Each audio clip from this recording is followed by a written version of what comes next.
Aujourd'hui en l'an 2023, la vérité derrière ce pacte méchant et rusé, que la France a forcé ses colonies à signer, est mise en lumière. Vous êtes sur le point d'écouter certaines des manières les plus choquantes et les plus perverses, que la France a mises en place, afin de poursuivre son programme de colonisation, en Afrique. Écoutez le Dr Arikana Chiombo-Rikao, l'ancienne ambassadrice de l'Union africaine aux États-Unis, révéler les horribles secrets derrière la France-Afrique. Comme si cela ne suffisait pas, que nous soyons divisés en tout petits pays que nous sommes aujourd'hui, les cadeaux que la conférence de Berlin nous a donnés, une autre chose que la France a faite entre 1958 et 1961, sous le prétexte de nous donner notre indépendance en tant que pays africains. La France a forcé les francophones, et je déteste cette terminologie, il n'y a pas de francophones, d'anglophones, ils l'ont inventé, mais pour les besoins de la communication, je vais utiliser cela. La France a dit à 14 de ces pays, pour obtenir votre indépendance de nous, vous devez signer ce document. Vous pensiez qu'ils auraient pu trouver un meilleur nom pour le document s'appelait « Le pacte pour la continuation », je répète, le pacte pour la continuation de la colonisation.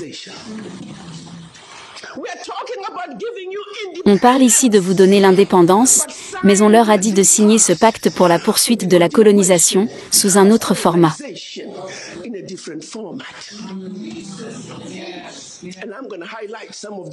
Et je vais souligner certains de ces problèmes, qu'ils ont dit que vous devez accepter, si vous voulez être indépendant. Peut-être faut-il redéfinir le sens de l'indépendance pour les Français.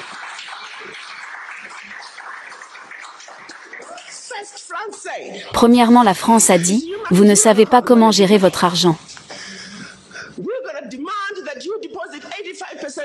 Nous allons exiger que vous déposiez 85% de vos réserves bancaires, sous la Banque centrale française, sous le contrôle du ministère français des Finances.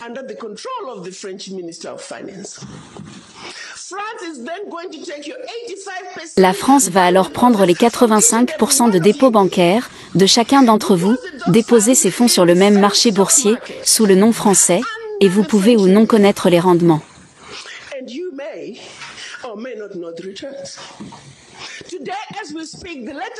Aujourd'hui, au moment où nous parlons, les derniers chiffres le disent, pour chaque 14 milliards de dollars que la France investit en bourse depuis l'Afrique, elle réalise plus de 300 milliards de dollars en retour.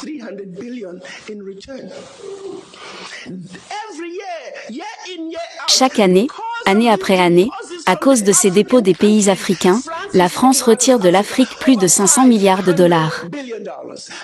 Maintenant, essayez de comprendre cela. Pour chaque tranche de 14 milliards de dollars, les retours sur investissement dépassent les 300 milliards de dollars, et ils prennent plus de 500 milliards de dollars. Donc, en réalité, la France retire de l'Afrique des milliers de milliards de dollars, année après année, à nous les pauvres, les Africains.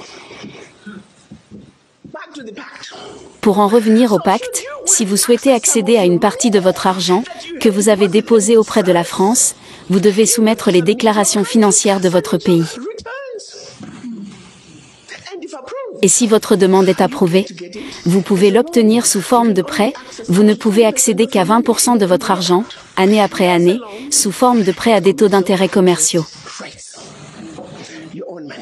Et on parle ici de votre propre argent. Comme si cela ne suffisait pas, ils ont dit, tous vos minerais découverts, encore à découvrir, tout votre pétrole découvert, encore à découvrir, la France et les entreprises françaises ont le premier droit de refus. S'il reste quelque chose dont les entreprises françaises ne veulent pas, vous pourriez l'avoir. Et cela persiste à ce jour. Ils ont dit, vous n'utiliserez que la monnaie que nous avons créée pour vous, parce que vous êtes des Africains spéciaux, nous l'appelons le franc CFA. Il y avait le franc CFA d'Afrique centrale, et le franc CFA d'Afrique de l'Ouest, mais c'est en effet le même animal.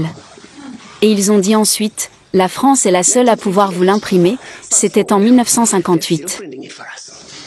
Avance rapide, ils l'impriment toujours pour nous. Et si vous commencez à vous conduire mal, ils arrêtent tout simplement d'imprimer votre argent et votre pays est en difficulté. Ils ont également dit, votre langue d'enseignement sera le français. La France aura une présence militaire dans votre pays. Vos militaires ne pourront être formés que par la France. Vous ne pourrez acheter que du matériel militaire à la France. Vous ne pourrez pas avoir toute alliance militaire avec votre voisin. Et en cas de guerre, votre allégeance n'est qu'à la France. Et de plus, parce qu'ils ont une présence militaire dans votre pays, ils peuvent vous envahir sans préavis, s'ils estiment que les intérêts de la France dans votre pays sont violés.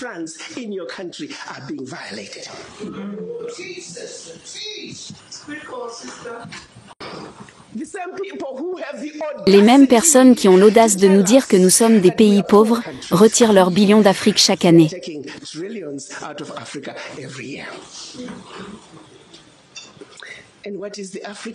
Et que fait l'Africain? Comme un homme noir programmé, obéissant, nous cédons simplement, nous connaissons les faits mais nous ne faisons rien à ce sujet.